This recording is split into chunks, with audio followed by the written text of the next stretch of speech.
வெற்றிலையில் பல ஊட்டச்சத்துக்கள் இருக்குது. அவை அனைத்துமே வந்து நம்மளுக்கு நன்மையே செய்யும்.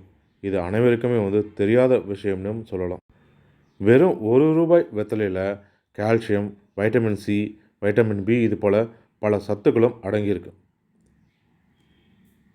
இந்த வெத்தலையை மென்று மென்று சாறை மெதுவாக உறிஞ்சி உறிஞ்சி சாப்பிட்றதுனால நம்மளுக்கு பல ஆரோக்கிய நன்மைகளும் கிடைக்கும். முதலாவதாக பார்த்திங்கன்னா செரிமானத்திற்கு பயன்படும். இது அனைவருக்குமே தெரிந்த விஷயம்தான். செரிமானத்திற்கு வெற்றிலையை பயன்படுத்துவாங்க. கல்யாண வீடுகள்லாம் வந்து பந்தி முடித்ததுக்கப்புறம் வெளியில் வந்து பார்த்திங்கன்னா வெத்தலை பாக்கு சுண்ணாம்பெல்லாம் வச்சுருப்பாங்க. இந்த வெத்தலை வந்து மென்று மென்று அந்த சாறை உறிஞ்சி குடிக்கிறதுனால வயிறு தொடர்பான சம்பந்தமான பிரச்சனைகள் அனைத்துமே வந்து நீங்கும். செரிமானமும் வந்து மேம்படும். அது மட்டும் இல்லாமல் நம்ம உடம்பில் இருக்கிற நம்ம சாப்பிட்ட சாப்பாட்டில் இருக்கிற ஊட்டச்சத்துக்களை உறிஞ்சுவதற்கும் இது உதவும். அடுத்ததாக நம்மளை வந்து நோய் தொற்றிலிருந்து காக்கும். வெற்றிலை சாப்பிட்றதுனால இதில் கால்சியம் அதிகமாக இருக்கிறதுனால மூட்டு வலியும் நீங்கும். மூட்டு வீக்கத்தையும் வந்து குறைக்கும்.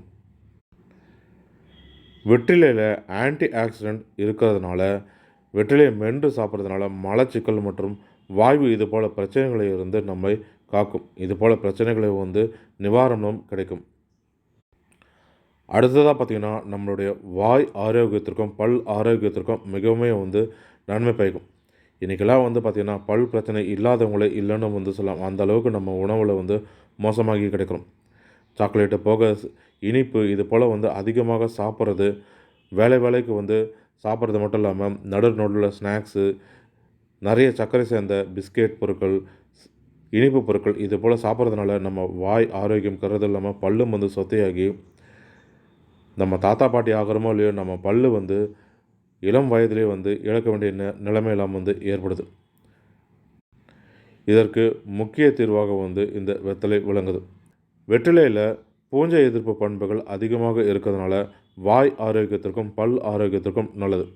வெற்றிலையை வந்து நம்ம அடிக்கடி சாப்பிட்றதுனால அதுவும் நன்றாக மென்று அந்த சாறை உறிஞ்சி சாப்பிட்றதுனால வந்து வாய்க்குழி, பல் சொத்தை, பிளேக், பல்வலி மற்றும் பற்கள் மற்றும் ஈறுகளில் வீக்கம் இது போல் அனைத்து பிரச்சனைகளுமே வந்து தீர்வளிக்கும் இந்த வெற்றிலை. வெற்றிலையில் ஆன்டி ஆக்சிடென்ட் அதிகமாக இருக்கிறதுனால மனதை அமைதிப்படுத்தும், மன அழுத்தத்தையும் வந்து குறைக்கும். வெற்றிலை சாப்பிட்றதுனால இவ்வளோ தான் பயன்களா அப்படின்னு கேட்டோம்னா இது மட்டும் கிடையாது. இன்னும் நிறைய எக்கச்சக்கமாக கொட்டி கிடக்குது.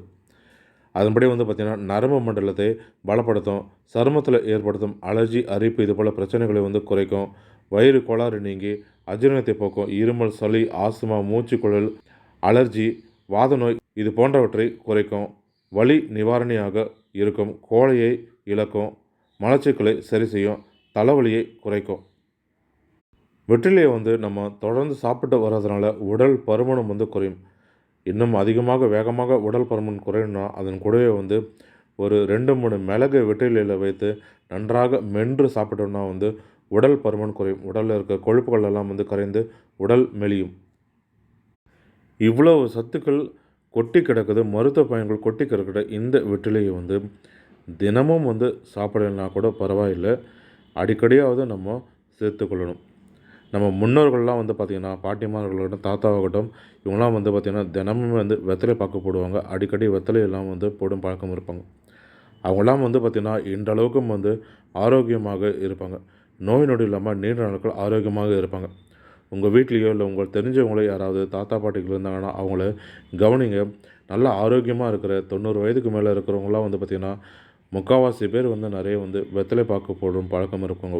குறிப்பாக வெத்தலை சாப்பிடும் பழக்கம் அதிகமாக இருக்கிறவங்க. வெத்தலையை சாப்பிடும்பொழுது வந்து வெத்தலையோட காம்பையும் நுனியையும் அடிப்பகுதியில் இருக்க அந்த நுனியையும் வந்து கிள்ளி போட்டுட்டு தான் வந்து சாப்பிடணும்.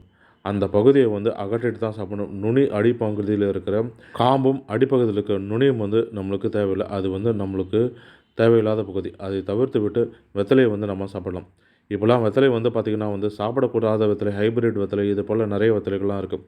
அதனால் வந்து நல்ல கரும்பச்சை நிறத்தில் இருக்கிற வெத்தலை அதுதான் வந்து கருப்பு வெத்தலைன்னு சொல்லுவாங்க.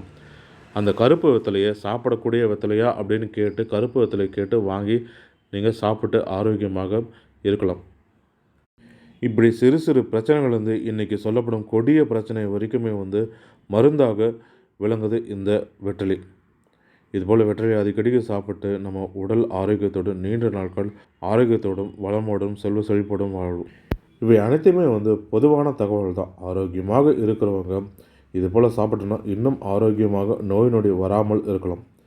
ஏதாவது பிரச்சனையில் அவதிப்படுறவங்க தகுந்த மருத்துவரையோ ஆயுர்வேத மருத்துவரையோ ஆலோசித்து அவர்களின் அறிவுறுத்தின் பேரில் மருந்தை உட்கொள்வது மிகவுமே சிறந்தது. அதே போல் வெற்றிலையை எடுத்துக்கொள்ளலாமா அல்லது எடுத்துக்கொண்டால் எவ்வளோ நாட்கள் எடுத்துக்கொள்ளலாம், எவ்வளோ எடுத்துக்கொள்ளலாம்ன்றது தக்க ஆலோசனையோடு எடுத்துக்கொள்வது மிகவும் சிறந்ததாக இருக்கும். மேலும் இது போன்ற பயனுள்ள தகவல்களுக்கு ஆர்என் தமிழ் சினிமா யூடியூப் சேனலை பார்க்கவும். நன்றி, வணக்கம்.